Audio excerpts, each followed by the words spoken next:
What's up YouTube? It's Clash Cory and we got another Clash Mini update sneak peek. Today we got a brand new champion coming to Clash Mini, the Royal Champion. That's right, a brand new hero, and whoo, she looks really strong. We're gonna show off lots of gameplay with her, but first, let's break down her kit. First of all, her super ability is the biggest part of her kit, Bouncing Shield. When she gets her super, she throws a shield that does 4 damage, and it bounces off the first target she hits, goes to the next closest target, does another 4 damage, and both of those targets also get briefly stunned, like half a second stun. But most importantly, if either of those shield bounces gets a kill, she gets her super fully back. It automatically recharges and she does it again. And if it gets another kill, it recharges again. And it'll keep doing that until it doesn't get a kill. So potentially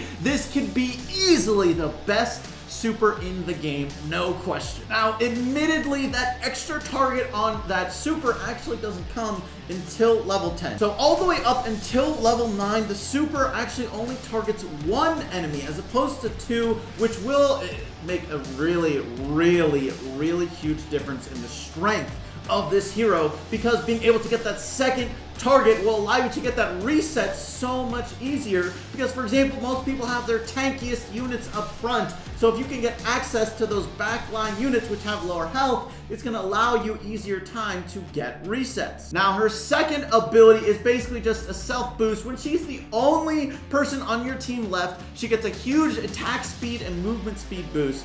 Honestly, it's not that impactful, but it's unique, so it's cool, and I like it. I got no problems with it. Now here's her full stats at level 10. She has a fairly decent attack speed. As far as heroes go, though, it's not that crazy. Her health is a bit in the mid-range for heroes, obviously higher than the Archer Queen and Countess, but lower than the rest of the heroes in the game. But she's basically like a mid-range unit. She has the same range as the Wizard, so she's not going to be able to attack from the far back tiles. You're probably placing her on the 2nd or 3rd row. But one of the best things about her is her super does charge really fast. It's only a 4 energy cost super, and she has a pretty fast attack speed, so she'll be getting it, you know, a lot throughout the battle. Also, by the way, I actually don't know the gender of the Royal Champion.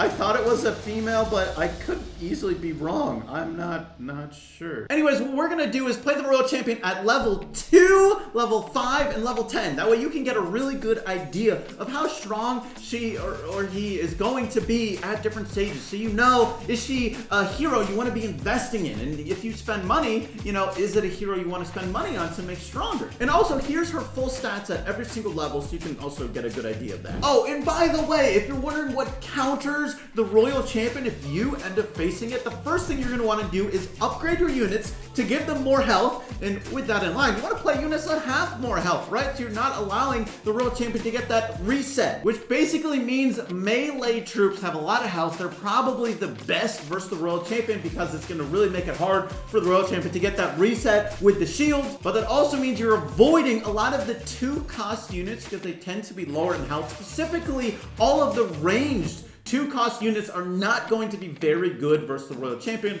unless you upgrade them at least twice. That way they have over 4 health. And also, one of the units that I think might be the best to pair with the Royal Champion is actually the Wizard, because the Wizard plus the second ability upgrade does a lot of damage versus the units that are actually good versus the Royal Champion, those high health front line units. The Wizard is really good versus frontline units. The Wizard also spreads out damage to multiple targets, which allows you to let the Royal Champion get the kills. Instead of someone who does high damage versus single target who might steal those kills, you want to spread out the damage. Allow that Royal Champion to get multiple resets going. Alright, let's get into some live gameplay with the Royal Champion. And also of note, I'm going to try and do very different style of decks for each of these 3 games I play. That way you can sort of try and figure out what is the very best possible deck combos you can do with the Royal Champion. Oh, and I got a spicy deck for you for last. All right, now here we go. First match. I'm going to explain the deck sort of as I play it.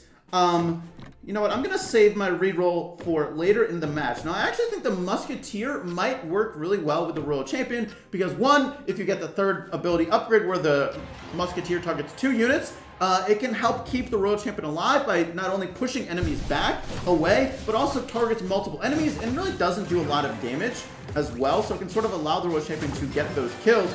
Boom! Here's a reset. Okay, pushed them back, but didn't get a kill, so maybe the Royal Champion can get the kill now. Forts gets it regardless, so nice. All right, so actually in this deck, I have the Battle Healer. All right, here we go. Let's roll. Part of the reason I went with the Battle Healer is the Battle Healer is not really going to be getting kills, right? She's going to be staying alive and tanking, which is what I want. I want my Royal Champion to be getting the kills here. And I have the Musketeer as well, just to sort of help provide some extra support. You know, stun a little bit, push people back. Oh, didn't get that super off there, so didn't stay alive, but we're able to get this kill still. I really do think the Royal Champion is a strong hero, but I'm a little bit curious if she's completely dependent on being level 10.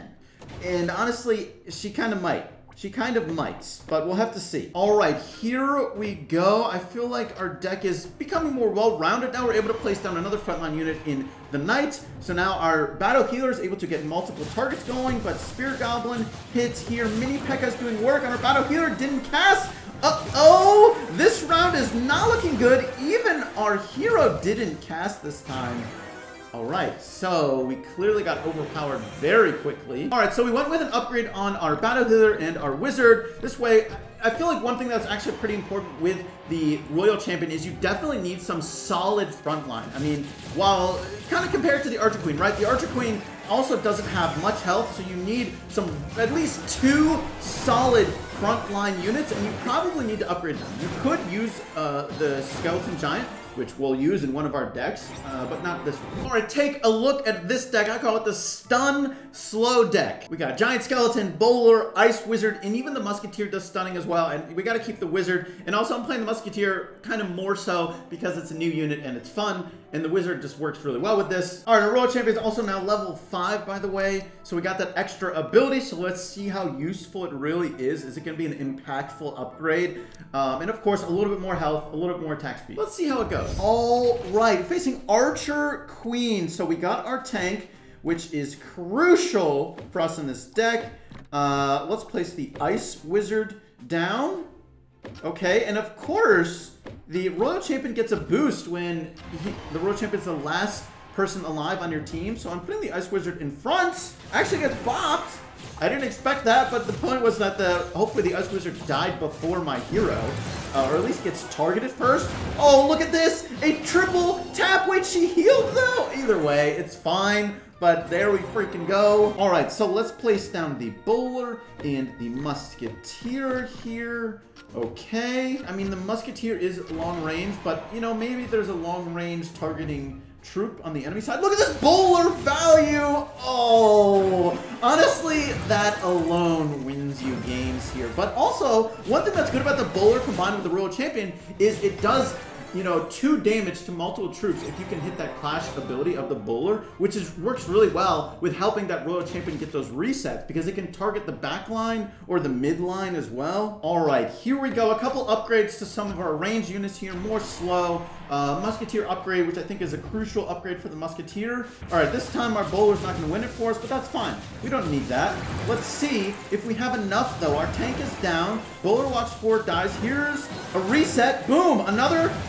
Oh, able to win, but actually that was pretty close. That Archer Queen was about to pop off. All right, we got a crazy good deck for you all. The Lumberjack combined with the Royal Champion. I think it's going to be insane. You get that clash ability of the Lumberjack start of the match, and then boom, she's getting her super, or he is getting her super faster and stunning and hitting multiple people, and then getting it again. Also, I think that might combine well with the Musketeer too, getting both of those that are super faster more often. Let's see how it goes. All right, here we go versus Barbarian King, who is an insanely good hero. Okay, I actually think at level 10 the Barbarian King might be the best hero in the game. We'll see. All right, we're placing a position here. Our Lumberjack should rage up all of our units, including itself, although it depends on if it has to move. It does have to move. Oh no, it doesn't. All right, nice. Oh, but we're getting bopped by the Magic Archer. Okay, all right, our oh, look at this. So, of course, we are level 10, so we got the extra ability, and you can already see it's quite good, but wait. Oh, come on. Man, and you also notice that the level 5 ability actually doesn't activate right away. And you also, obviously in the previous match, it never even happened once, right? So it's not that amazing of an ability. It has some use, for sure, but no need to get carried away about it. Actually, I'm gonna put this skeleton guard on the far left because I want my lumberjack to keep raging up my hero.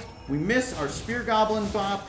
Alright, but dude, look at our lumberjack allowing our hero to just get more supers, more damage. Come on, cast. Oh, alright, we got worked, man. Dude, the Barbarian King is really good. But let's see if we can make a comeback here. It's never over till it's over, right? Alright, so we got an upgrade to our wizard. We placed down the musketeer. Let's see if that's enough for us here. Here we go. Lumberjack raging everyone up here. Gets another one on our hero. Here comes our first super. Boom. But we need another one in order to get a reset.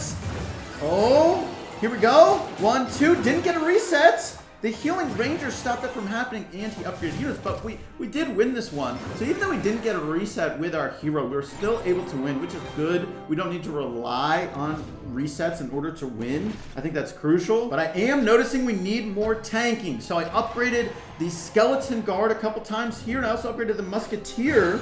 That way it can target 2 units now with its super. Okay, lumberjack is gone, but it's maybe okay. We got a reset this time. Oh, and because we got 1 reset, this battle just feels so much easier. Okay, I mean, so this is where it does help a lot to spread out your damage and have team comps that can do that. All right, so with that, I went and upgraded my wizard to give it a larger radius, and also I give the lumberjack more health. Hopefully he can get another super off. And also give him the much laster longing super as well. So this way, even if he dies, we're still going to get raged up for a long time. There's a reset. Boom, another reset.